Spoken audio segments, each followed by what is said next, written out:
So if you were advising the president, I can imagine the president saying, that's all fine and good, but thus far we've tried a variety of options, both economic and military in the sense of joint operations with them. We've flown B-1B bombers over South Korea and things like that. Nothing's worked so far.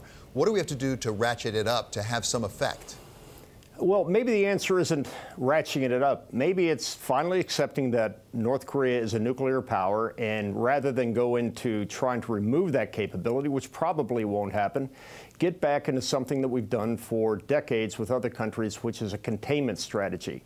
I think the military options, number one, would be effective, but not all-encompassing. Number two, the day after, I think we'd be looking at a situation on the Korean Peninsula with hundreds of thousands of people dead. So it may be that we finally got to just swallow the bitter pill and acknowledge that they're a nuclear power and just try to contain them, not try to remove that capability from Korea. So that's a bitter pill that president after president has said they will never swallow.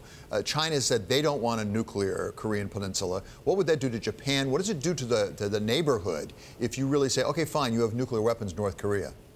Well, I don't think we're saying it's fine that you have nuclear weapons. It's just that we are going to make sure that, as we did in the Cold War, you're never going to have a chance to use them, that there's something of a nuclear parity where it's in nobody's best interest to use these. Again, the nuclear option is always there. We always had it in Central Europe. We never had to use it because there was generally a containment that worked, frankly, on both sides.